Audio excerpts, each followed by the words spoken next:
Welcome to the premiere of A Republic If You Can Keep It, Greed, Grifts, and Grabs.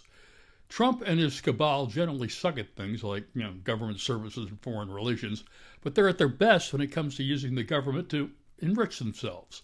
We'll be keeping track of their latest greedy grifts and grabs from all across the Trump crime syndicate in future weeks. We begin this week with Trump's tacky tribute to yesterday's technology, the $499 TrumpMobile T1 phone. Introducing the new T1 phone from TrumpMobile, a powerful device designed for performance, reliability, and real American value. Built with premium materials and a sleek modern design, the T1 delivers the speed and responsiveness you expect from a flagship smartphone without the flagship price. It's an Android phone with Trump branding. They said initially it would be American-made with American technology. No surprise, but that's not quite right. Instead of being American-made with the latest technology, the tech nerds say it appears to be a rebranded Chinese device with U.S. final assembly bolted on, specifically the now discontinued T-Mobile Revel 7 Pro 5G. Well, if you want it still, you can buy it with the Trump brand for $499 or get pretty much the same phone for $127 on Amazon, just minus the Trump branding. Or you can get the updated 8 Pro 5G from T-Mobile, the current model, for $250. And don't forget the bargain cost of the monthly service, unlimited text, talk, and data, just $47.45 a month from Trump, the price in homage to his 2 presidential terms. Or you can get unlimited talk, text, and data for $30 a month on Mint Mobile. The phones were announced last summer with delivery initially promised for last summer. They're finally going out now. The 600,000 maggots who flunked down a $100 deposit can get a refund if they jump through the proper hoops. No interest will be paid, according to the TrumpMobile website. That means TrumpMobile has, in effect, had an interest-free loan totaling as much as $60 million for nearly a year. Even invested conservatively, that money would have generated several $1 million in interest with zero risk.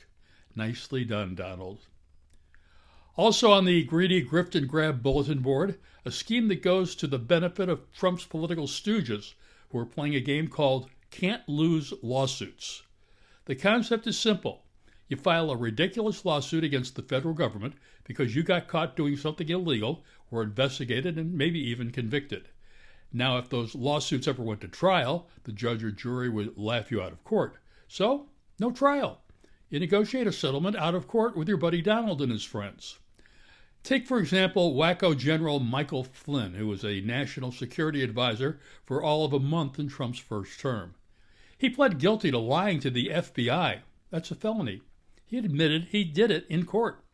His buddy Trump still gave him a full pardon, just like the first-term pardons for other crooks, including Steve Bannon, Roger Stone, Paul Manafort, a whole bunch of Republican members of Congress, former Illinois governor and one-time apprentice contestant Rod Blagojevich, even Jared Kushner's dad.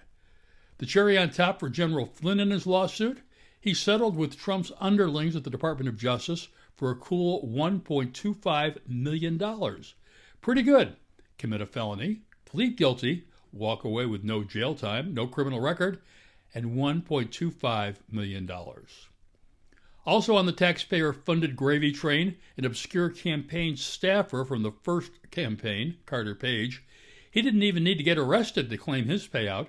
The Justice Department settled his lawsuit as well for $1.25 million. That seems to be the going price, because he was the target of surveillance during the FBI's Russia investigation.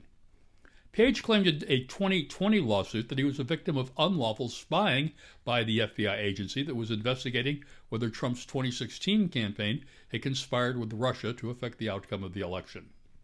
Another Trump stooge, Roger Stone, was convicted of multiple counts of lying to the feds and then pardoned. He's already made it known he's next in line for the Can't Lose Trump lawsuit sweepstakes. The deals have all been cut by Trump's attorney, negotiating with the Justice Department, being run by the acting attorney general, who coincidentally used to be Trump's defense attorney in the New York campaign finance criminal trial, which ended with Trump convicted on 34 counts, all felonies. And of course, the big dog himself has the same thing going. initially suing the IRS for $10 billion because some of his tax returns, the ones he promised to release, were leaked. He has dropped his claim in exchange for creation of a $1.776 billion slush fund. Yeah, that's 1776 for those who like 250th birthdays. He can use that money to pay off more of his supporters, even the hundreds convicted of crimes ranging up to sedition for the January 6 attack on the Capitol. Threaten to hang Mike Pence? You get paid. What a deal. That's on top of the lawsuit settlements, aka bribes, paid to Trump as a result of phony lawsuits he filed against ABC and CBS. The millions paid out in those extortion rackets allegedly go to the Trump Tower and Presidential Museum in Miami, but there's no proof of where the money actually is going. And as to that proposed downtown high-rise, that's raising some hackles in Miami.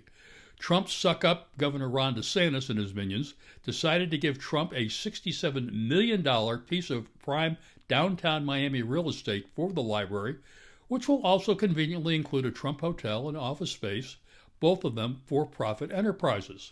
It's also going to house the $400 million Boeing 747 given to Trump by the Sultans of Qatar, which U.S. taxpayers are refitting at a cost of another $400 million.